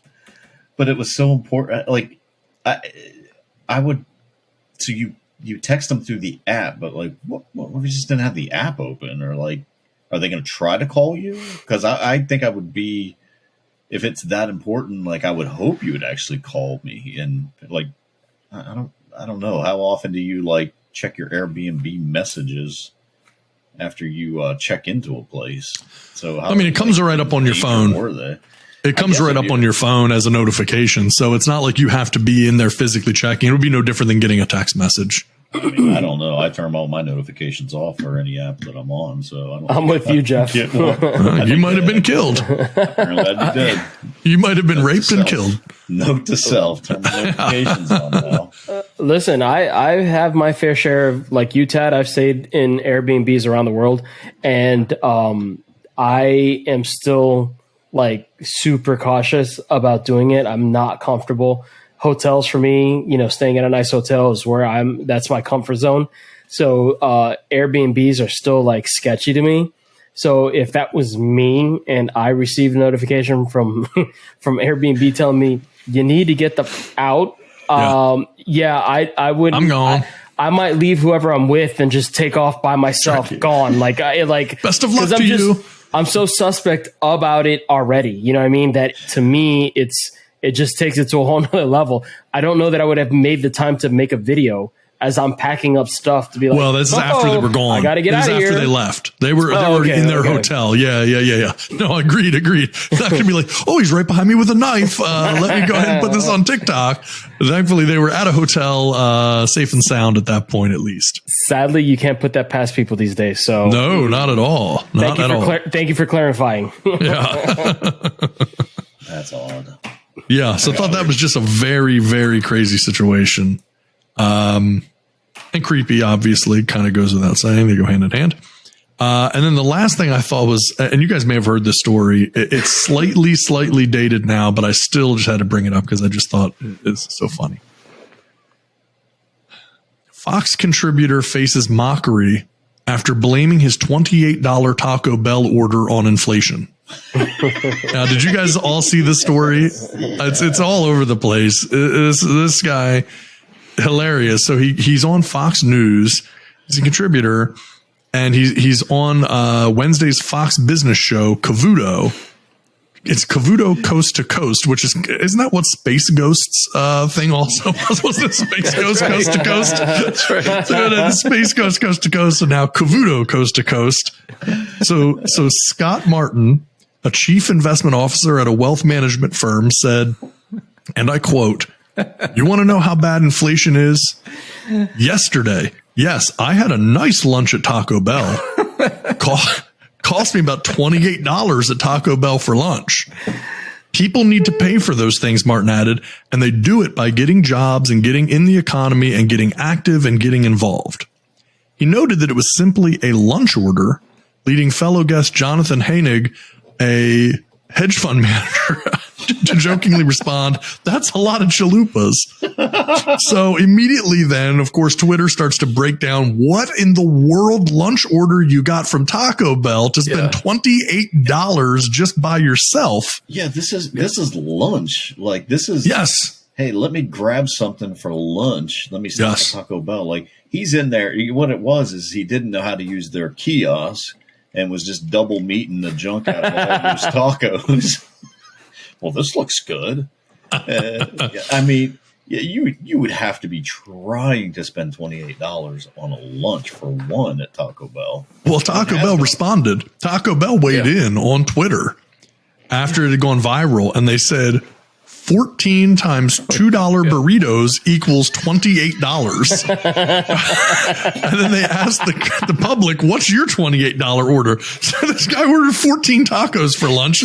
Potentially, at least that was one possibility of what this guy had. So, So needless to say, people are really making fun of this dude. I heard the clip. I'm not going to bother, playing it and everything, but that was his point, is just like, oh, this is how inflation's so bad. I had lunch at Taco Bell and it was $28. And it's kind of like, listen, you can't fully blame Taco Bell for that. Like, this isn't just inflation. Gas isn't $100 a gallon. I feel like he eroded his own believability the moment that he said, "I had a nice lunch at Taco nice Bell." lunch. Yes. Nice lunch. Yeah. Like, you're like, I had a really nice for a classy lunch. Yeah. Yeah. That's like, I had a really good steak at Outback, I'm like, I don't. It's like, what an experience. Boy. Yeah. So I had a nice lunch at Taco Bell. So that's where he starts his bragging. But unfortunately it cost him $28. So, and again, this poor dummy has no idea, right? He's going on TV. He thinks he's just going to attack the idea of inflation. And, again, you've heard it said before, and it is true. The internet is undefeated. This guy goes out here again. He's like, "I'm a hedge fund manager. I'm very knowledgeable about money. Inflation's terrible. To give you an idea how bad is $28. People are like, moron. You idiot. You had to eat 14 tacos to get to $28. Yeah. And you can get really specific, because is he buying combos and he's having 10 drinks? I mean, like, what could rack up this amount of money? Well, people are breaking it now, which is hilarious with the internet, because people spent way too much time researching this. And so somebody responded, $28 at my Taco Bell, one Mexican pizza, a double steak grilled cheese burrito, a Chipotle cheddar chalupa, a Cravings box with a Crunch Wrap Supreme, 5-layer burrito, nachos drink, one Nachos Belgrande, one Nacho Cheese Doritos Locos Taco, and all of that equals $27.65. Boom. So it's a nice lunch. That is a nice lunch. Are you treating your entire office staff to Taco Bell? That is a nice lunch. So we find out that this guy is actually a binger. And now he's going to this is a cry for help. He's crying out for help by going on TV. Guys, I spent $28 at Taco Bell, okay? Gentlemen, Also, inflation sucks. gentlemen, let's not forget in the great utopian movie that Taco Bell does win the fast food chain wars. They win the fast. Demolition Man told Demolition us Man. Right. basically that this was what was going to happen, and they were going to be the ones that are standing tall. So $28 for lunch seems par for the course. Was Wesley Snipes imprisoned in that movie for tax evasion too? I can't remember why he was. I think so. Yeah, I think so. Yeah. Something like that. The most dangerous white collar criminal to ever come out of the future.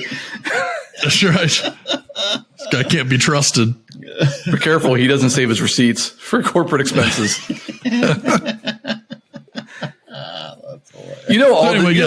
All of this guy's friends are calling him Taco Bell now. Like, every friend he has. You're never going to live this down. No way. You can't. I mean, Every time he's like, hey man, you want to grab some lunch? You're like, oh, well, we're going to go to Taco Bell. I don't know, man. No, man, seriously. Yeah, I went there one time, bro. I'm sorry. I didn't even know. I'd never been to a Taco Bell before, so I just ordered a bunch of stuff. Let's go to Ruth's Steakhouse instead. I can't put up that kind of money on a weekly. Yeah. Kiosks are confusing. I thought I could just get double meat. I didn't know they would charge me for it. Now, what do you think about a lot of these fast food chains are doing this? Is totally off top. But a lot of these fast food chains are doing this now, where they're going like, we don't have enough workers, so you have to order from the kiosk. Meanwhile, there's a worker standing behind the counter by the register. Yeah. And you're going, all right. Yeah, encouraging you to use. Yeah, they point to the kiosk. They go, It's over there. It's right there. There it is. It's not even lunch. Problem. It's not lunch rush. Just 3:00 in the afternoon. They're like, you got to use the kiosk. I'm like, there's literally nobody in line in drive-through or in your lobby. No, we're just short staff. Yeah, short staff. Just okay. I can show you how if you want, you can go to work at Walmart after this and for your second job. Yeah, I can show you how to use it. It's real easy.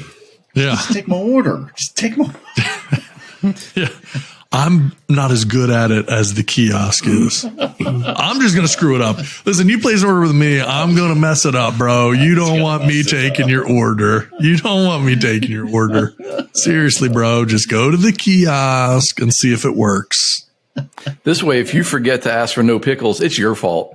Yeah, it's on you, bro. And I'm not remaking that burger. No way. No way. Ask for it that way.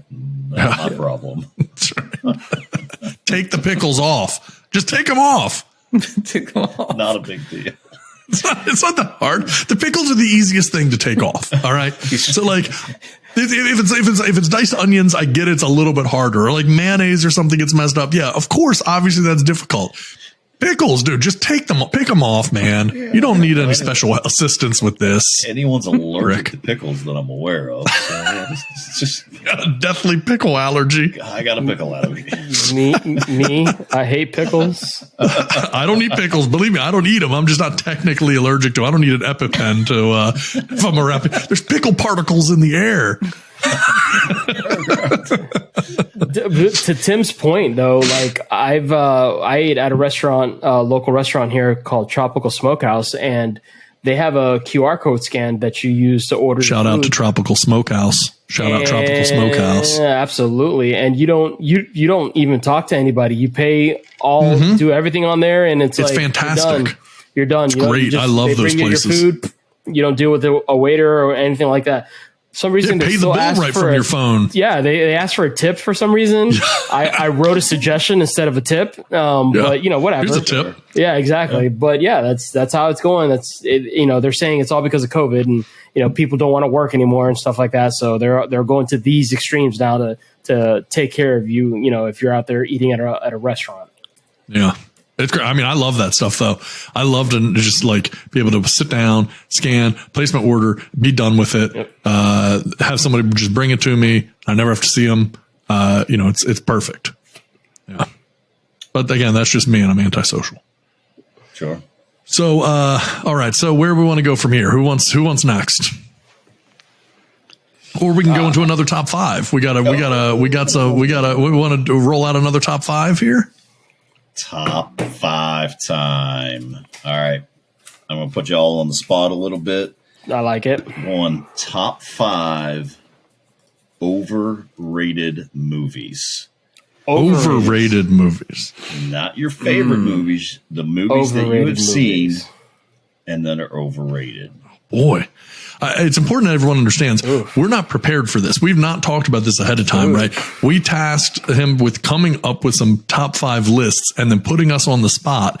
This one is like a brutal one to be put on the spot with. So that's a, man, that's an interesting one. Top 5 overrated movies. Well, I got one right off the bat.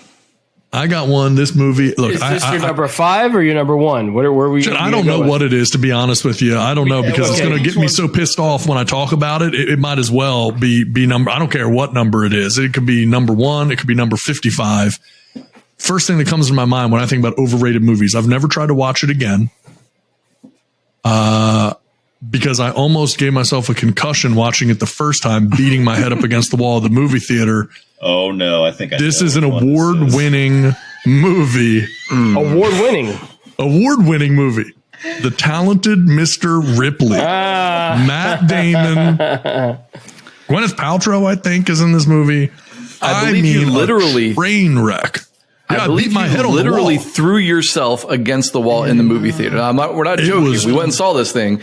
Yeah, You this is got in the up movies. and ran at the wall and jumped and slammed yourself into the wall. Like this is this is not a joke. You physically did that, and that was fantastic. That's a great pick. Yeah, a Talented Great Mr. pick. Ripley is, in my opinion, and if I remember correctly, the director, Anthony Mengele, not Mengele like the Nazi doctor, but honestly, similarly torturous to watch this movie because I will tell you, it was brutal.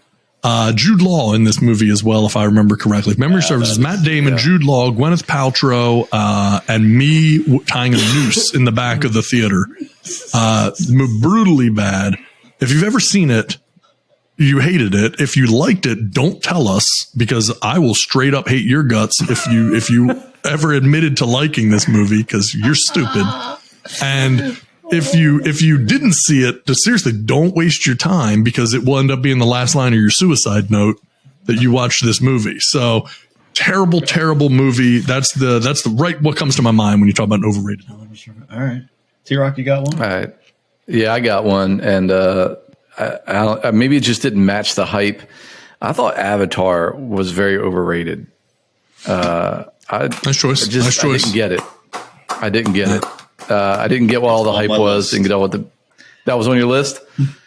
That was. I mean, On everybody's my getting all excited list. about another one coming up, and I'm like, I don't. There's no part of me that wants to see a part 2. I never wanted to see it. Like, Oh my God, it was like $1 billion. Right? It was over $1 billion because I think Yeah. Titanic was like $2 billion.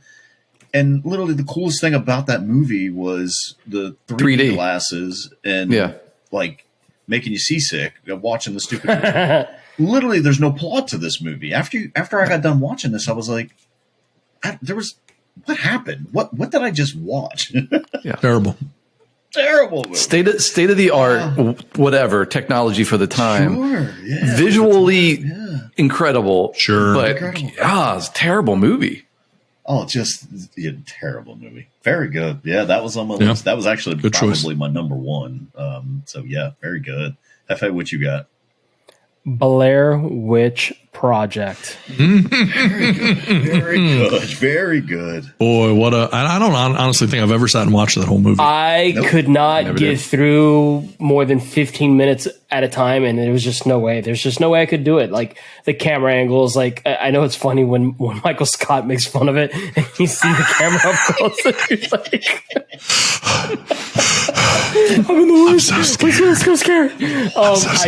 I just can't like that whole thing. Like people were going nuts about it, and I'm like, wow, like really, like it's not my cup of tea. You know, It was unique. It was unique for that Absolutely, time. for that It like time, almost I get created that. its own little genre, but that doesn't make it a good movie. Nope. I was the hype and the product for me was just, I was sold a bill of goods. Yeah. what Good they spent choice. on that thing, like $10,000 or something. Something like that, yes. And it grossed like 50, 100 million or something. Just Yeah, 50, 100 million. I mean, good Yep. for them. I mean, they definitely made money. But I haven't recognized any of those actors in any of the movies. Nothing. No. Nothing, No, nothing, too. nothing. Well, the guy works in the deli at Walmart, but That's why he's so angry. he won't unwrap any lunch meat. That's why he's angry. Boy, Yeah, he's like, I'm gonna unwrap lunch meat. I was in the Blair Witch Project. man, I think I gotta need this open up for. gotta open up the refrigerator for that. I don't. Yeah, I'm so scared. My fingers are so cold. All right. Anyone else have anything? I mean, I could rattle them off. I could rattle off a lot, but All right, I'm probably going to take a couple people off on this one. But how about any Star Wars movie? The Star Wars franchise. I think that's fair. I will Honestly, fight you tooth and nail. I will fight you on that. Never ever seen the appeal in this. Like even as a kid, I was like, I don't get it. I don't know. I took my oldest to go see what was the Last Jedi. Is that the one where the dude finally died? Luke. I don't know. They all. I don't know. Spoiler alert, guys. yeah, seriously. I literally almost fell asleep in that. It was just so long, and I'm like, And the music. what is the appeal about this? It's like morning meditation music throughout the entire thing. Yes. Are you trying to put me to sleep? Like, is this? Yeah. So, that was so Jeff, mine. you have any Star Wars movie? Wow, that's tough. All of them. I will give you literally- the 1, 2, and 3. I can't stomach those, but there's a whole freaking generation that grew up on those and they think they're great. And that the new ones that just came out, the 8, 9, and 10, or however the numbers go. Yes, maybe there is, some overhype on the movies and what people feel, but I think it's just what they have, just a personal connection to those movies, whether they like them or not. So I like them a lot. They're not in my top, top 5 movies, but I get the overhype of them. I hear you on that. Well, and you're old, whatever. The first 3 that came out, they're like, look, they made a ship fly across the screen. Like, Yes. yeah, it was a pretty big deal back then. Like, this is crazy. Look, there's a robot moving. So I get maybe the emotional attachment to the moment. But I agree with Jeff. It doesn't seem like they really improved. And if you throw it out series, throw out the Twilight series as well. I don't know. Gosh. I didn't even watch any of them to know that. I was just saying, I've never seen any of these. Nope. Vampire. Yeah. I don't even know. Is it a vampire? I don't even know. All I know is it's overrated. Yeah, I think one's a werewolf. Because what is that whole team? Team Jacob and Team Edward.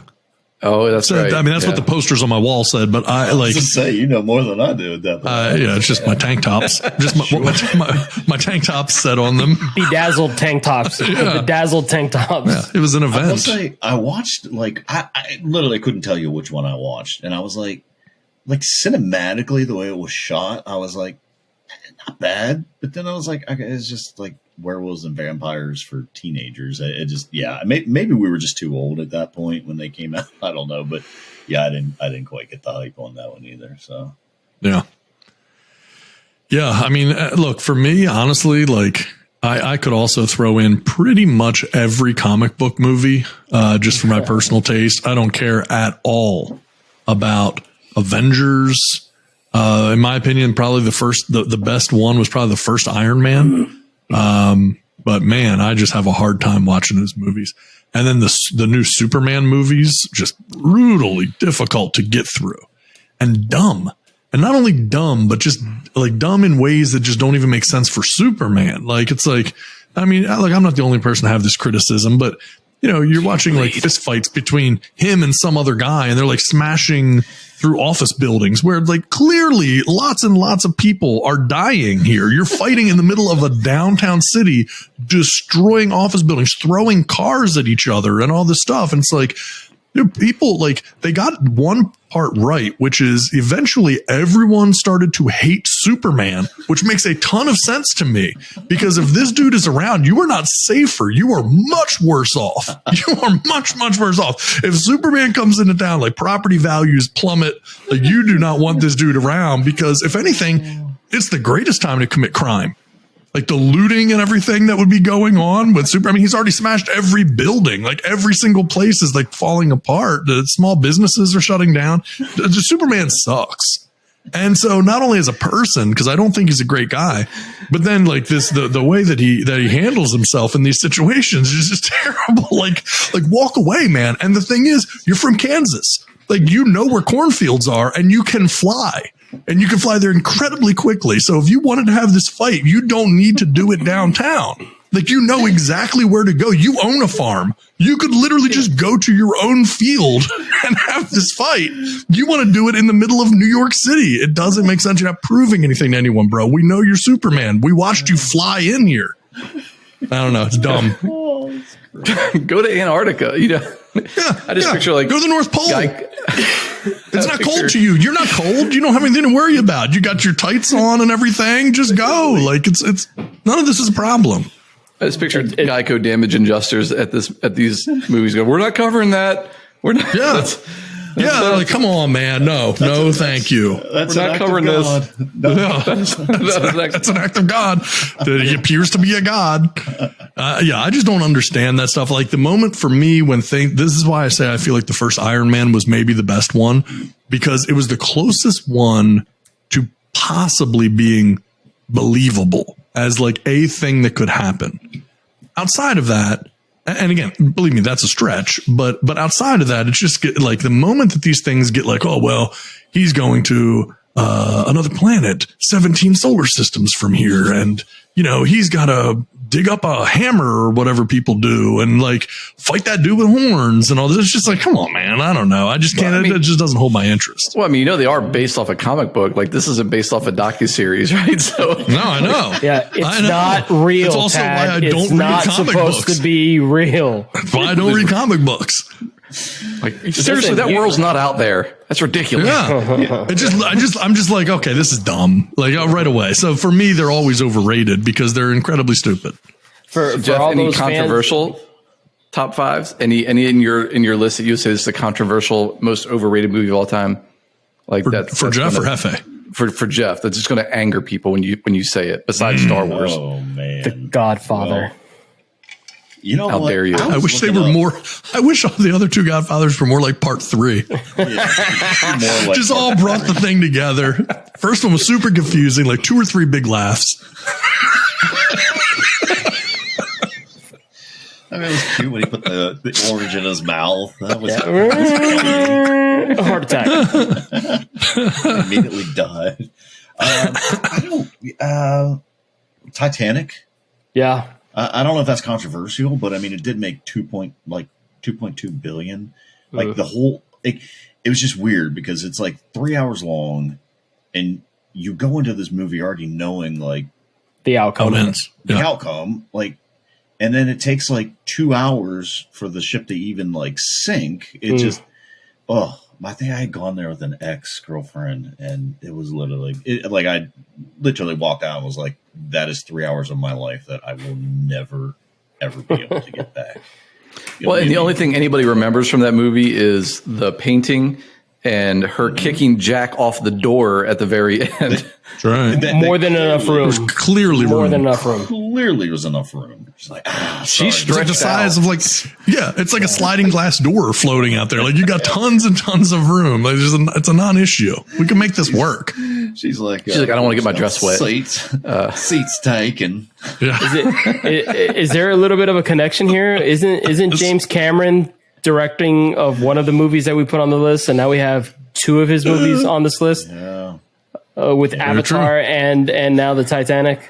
That's right. I mean, he puts out stuff that makes money, and that's all the studios want anyway. So No just question. Jeez, yeah, they don't care. No, so I had that. The Blind Side I thought was terrible. Yeah, not a big fan. And she won an award for that. Like she won best. It makes no sense to me. Yeah, Could I you didn't get imagine that. movie being made now? It's like, Oh white boy. family takes care of black. Yeah. Men. Like, oh my gosh, that movie would get ripped to shreds. You know No what's way. funny is Michael Orr didn't even like the movie, and the No, movie's yeah. about Yeah. him. He's like false. None of that happened. I did not. No, I did not pour them lemonade. I never did that. Like why is that in there? Never had one of these before. So this was 2010. Who did she beat out for best Listen, actress? you know who she beat out, Tim? And Gabrielle Sidibe. Oh, good. Okay. Well, that's okay. Actually, I'm okay with that then. And then it was Precious, one of the great comedies of all time. no, But, listen, she should have won that just for playing that role. That movie still that's a movie I could never watch again. Do you remember watching that? I never watched it the first time. Never watched it. Yeah. The only thing I know about it was based on the novel Push by Sapphire. Push myself up. It was jacked up of a movie. And honestly, if there's any Sapphire book, I'm there for. Right. So like, all of and I'm not going to name them all, right? I'm not going to keep people here all night talking about my favorite Sapphire books, but the novel Push by Sapphire is certainly one of the greats. But yeah, never watched that movie, but yeah, pretty much the opposite of The Blind Side, I think. So she beat out Helen Mirren and Meryl Streep as well. So weird for The Blind Side. That's literal, insane. Like, that is insane. Karen, like what was it? What was her name?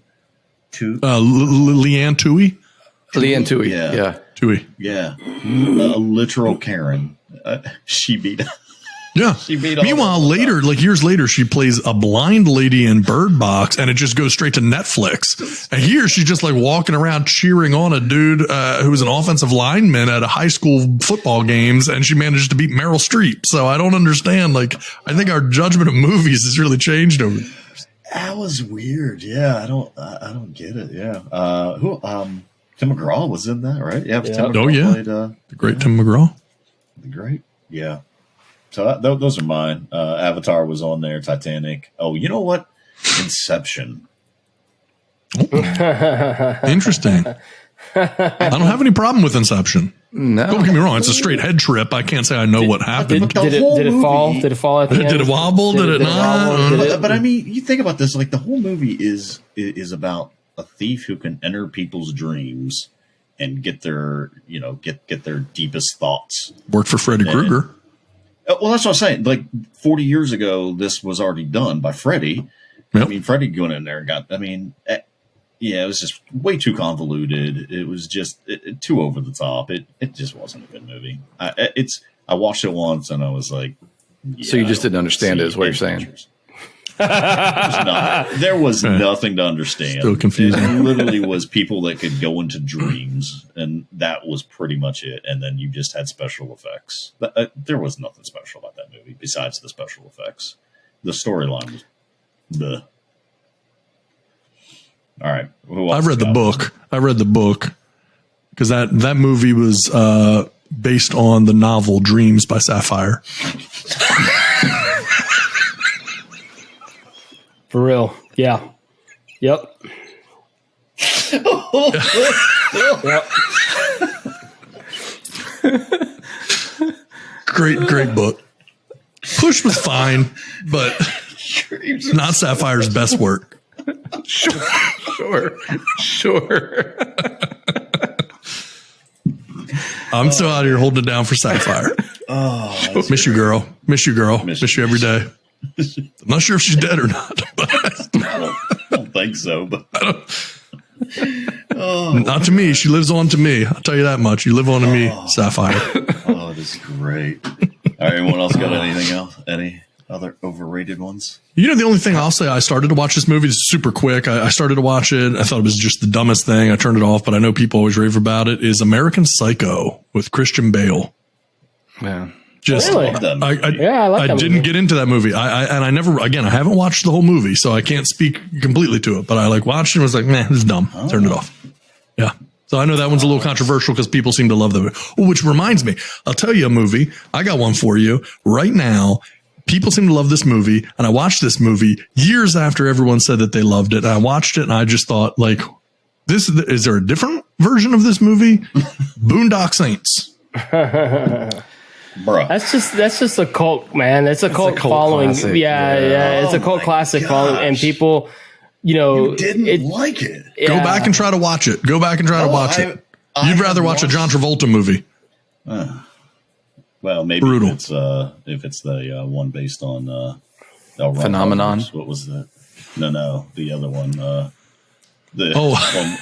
Oh, the one where he's like yeah, the big monster. Yeah, big monster alien. Yeah, I know what you're talking about. Oh, that, drawing a blank. based on Scientology or something. Oh, yes. So, yeah. Pretty much like a biography of Scientology. Oh my gosh, that's Is that Battlefield? No, Battlefield Earth. Yeah, Battlefield Earth. Yeah. exactly what it Yeah. was. Yep. Oh, that's funny. Yeah. No, I love Boondock Saints, and I loved the Christian Bale movie. Yeah. Well, there you go. So you do have terrible, terrible taste. Yeah. So Listen, so not a top 5, but one movie that you feel like is underrated or didn't get enough, maybe not even underrated, but didn't get enough press. Should have got more press. Should have got more notoriety. Just Oh, one? Just one? I'm going to piss you Just off. one, with this just to one. keep it short. I got one, and it's going to make you all angry. Waterworld. Not as bad. Phenomenal movie. Not as bad. Not as bad as it gets a rap for. Movie. The Postman. You know what? I was getting ready to say The Postman. So what I was going to say, that was not my pick until he said Waterworld. Then I was going to say, if you're going Kevin Costner movies, honestly, The Postman, not a terrible movie. Honestly, Not a terrible movie, in my opinion. Waterworld was better than Dances with Wolves. There you go. Gonna There you say. go. No There you say. go. I mean, that's controversial. Wow. You're right about that. That is controversial. That is Okay. that is the definition of So controversy. I mean, can you throw that into your like overrated movies, Dances with Wolves? Because I mean, highly That's right. highly It's no acclaimed movie, Waterworld. Oscar nominated, Oscar winning. No Waterworld. How could it be? Because you know what? Did he have there's no gills? There's no Gene Triplehorn. So like, what are you doing? You're out there with wolves, but you got no Gene Triplehorn. So you tell me. Or Doesn't make Gills. sense. Or Gills. Or Gills. Or Gills. Yeah. All right, T-Rock, what you Okay. got? You got an underrated one? Well, I texted you guys this a couple weeks ago, but Whiplash, Great movie. yeah. Great movie. Great movie. phenomenal movie. And I mean, I watched it on an airplane, and I hadn't heard anything about it. And man, You thought it was about a car Incredible. crash, an insurance scam. You thought it Car was about crash. a car crash and an insurance scam. that's right. Yeah, That's right. yeah. Yeah. Yeah, no, it was fantastic. Great movie. Great movie. A dude I hate, Miles Teller. Great in that movie though. Dude seems like a total prick to me. I'd love to punch that dude in the face. And I know if I did it once, it'd feel so good, I'd have to do it again. Sure. But that's a daggone good movie. J.K. Simmons, good in every movie. He's always good. Yeah. If you see J.K. Simmons in a movie, that dude's good. Doesn't matter the movie. It's good. I mean, Or commercial Oz, farmers. yeah, yeah, absolutely. Come on, Oz. I mean, he's just that. Yeah, well, there you go. That's right. alone. Underrated movie. Boy, you know, I have a few. I'm trying to, Hefe, I'll let you go because I'm trying to narrow my list a little bit. I have probably one really good one in mind. So okay. I don't know that it's because this is all our own personal choices here, but a movie that just came out recently that I watched that if it's on, I continue, you know, I'll stop and watch it. I think visually it's pretty awesome. But the remake of Dune, I just watched this. I Phenomenal. thoroughly enjoyed that movie. And because it was one of those A released million straight times better than to Star Wars. because it was released straight to HBO Max, and that's you know, that's the route it went. You know, it didn't get much play, but like visually speaking, and the story behind it, and the acting, like I thought it was pretty damn good. And and like I said, anytime it's on HBO, I stop and watch it. I enjoyed it. That was one of my favorite. Like that was a required reading in my high school. Oh, the book, and yep. I loved it, and I hated So sci-fi. much there, so much there to love that do so much. to do movies more than one. They have like a whole like Series thing planned out for this thing. Yeah. I think it comes out next year. I think. Spin-offs. Yep. I think they're filming the second part one now. Yep. Yeah, and then they were going Yeah, to I do like was shocked at- spin-offs and stuff. Timothy Chalamet. Shamalama Ding Dong. Yeah. Chamomile. It's chamomile. Timothy Chamomile. When the movies first started playing, I'm like, I'm not going to like this kid. Like, this is going to be terrible. He's going to really get on my nerves. And I loved it. I thought he did a killer job. Really impressed with the movie. Yeah. Very good. That's Good cool. one. Good one. Nice. All right. What's yours, Tyrone? Okay, so keep in mind, this is not a blockbuster movie, but when we're talking about a movie that I have watched many times that I just love, I love the way it is shot. I love the way it is acted. And most people have never seen this. The Insider. Michael Mann, Al Pacino, Russell Crowe. Yep. Just what an enjoyable movie, an incredibly just well-made movie. I'm a Michael Mann fan anyway, but man, that is a movie that I've watched many, many times. The Insider, fantastic.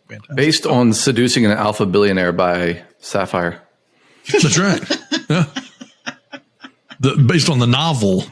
Yes. Novel. Yes. Yeah. And if I remember correctly, you were working at Blockbuster, and you really recommended that to every single. No, because that would have been way after I would have been working at Blockbuster that came out. I would have been working at Blockbuster like 93, 94. That movie probably came out in like 2007. No, you were still working at the one in Oregon, is what I'm saying. Oh, that's right. I'm still there, just making popcorn, just hanging out. After you made the GBB run. It came out in 99. Wow. Interesting. Yep. Okay. Well, there you go. So yeah, that would be my pick for, I mean, again, there are lots to be able to name, but that's an underrated movie. A lot of people have never heard of. Incredibly well made, well acted, well shot movie. That's good. All right. So I do want to be conscious of time. Anything else we want to touch on? We're going to start to migrate toward a wrapping up here, which usually the migration of wrapping up takes about an hour and a half. So I have one last thing that I wanted to bring up, but does anyone else have anything pressing first? Nothing pressing, nothing that needs to be talked about that we can't save for next time, I'm sure. All right. So I got something that's kind of timely. This is football related, NFL related. So if anyone needs to tune out, they're not interested. Bear with us. I think this will actually be something that could be of interest to you. Justin Tucker is the greatest kicker in the game. Yes, we know, Tad. We know. No, this is some interesting stuff that happened this week. NFL related. The league meetings went on. They started Tuesday this week. This is a meeting of all of the NFL owners and everything else. And we know that there have been lots of issues in Washington D.C. with the Washington Commanders. And issues with the owner, Dan Snyder, and all kinds of crazy accusations. And now Dan Snyder's kind of come out and said he has dirt on the other owners and on the commissioner, and they can't, get rid of him because there's been a lot of talk about forcing him to sell the team, et cetera, et cetera.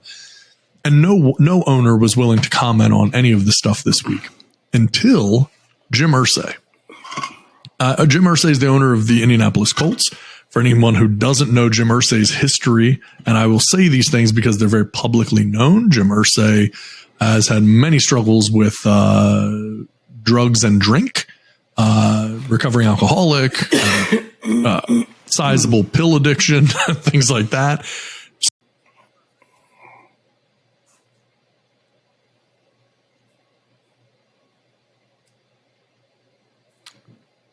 Think we lost him for a moment? Yeah. I mean, I think I know where he's going with that story. Definitely, basically wanting to call his bluff on what the information is. There he is. All right. Small technical issue there. Sorry about that. So what I was saying was Jim Irsay is a walking loose cannon, and he came out very, very openly and just said that he thinks that there is enough there to merit removing Dan Snyder as owner of the Washington Commanders. He called them the Washington Redskins because he's 20 years behind. But the reality is that is an owner, and this has never happened, that any owner has spoken out saying this other guy should lose his business and lose the company that he owns and the business that he owns. He believes there's enough there that they need to talk about it, and they want to see him removed. So it's a very interesting situation. Don't know where it's going to go or what's going to happen with it. But I thought it was kind of fascinating. And with everything that's going on in Washington, it's just so interesting. And again, look, I'm not going to get into any details about this. You guys know, I have a little bit of history with the Washington Commanders. I've never personally met Dan Snyder. I have had the good fortune to hang out a few times with Jason Wright, who's the VP of the team. I've met Tanya Snyder on a couple of occasions. Always incredibly nice lady, very friendly to me, and enjoyed talking with her, but I never met Dan Snyder. So I can't speak to what could or could not be happening. But there's no doubt that Washington has been in a really downward spiral for a long time. And it's now, I think it's starting to really come to fruition where there's a good chance that for, one of the only times in history, we're talking about an owner being forced to sell, not like, cause he will be doing this against his wishes. This is really, this would be something kind of unprecedented if he gets forced to sell the team. Well, is that true? Because I thought they forced the owner of the Carolina Panthers to sell his team because of the racist comments that he said a few years back. So he was kind of forced. They forced his hand into doing it. And if I'm not Jerry mistaken, Richardson, yeah. And I'm not 100% sure with Jerry Richardson, though, if it just went to someone else in his family or, where that went down. I don't remember. So we'd have to look into that. I don't know if he was truly forced against his wishes or if he was willing to accommodate that decision. I just don't remember. So we'd have to go back and do a little research on that one. Because you need what? You need three quarters. You need 3/4 vote. Like you need 3/4 of the owners to vote that he's out, right? I'm not 100% sure. That would make sense, though.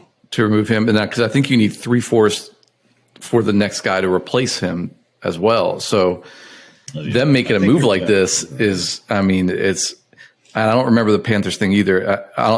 It may have been like, hey, we're all going to agree that you're gone. Right. It may have been that thing. So they didn't even have to vote. He's like, all right, I'm just going to bow out. Yeah. But yeah, I don't remember them voting for him to be out. I could be wrong. But yeah, 3/4 Yeah. Because it's a headache. Because now we have to have 3/4 vote to replace that guy, and so that's a lot of work on these owners.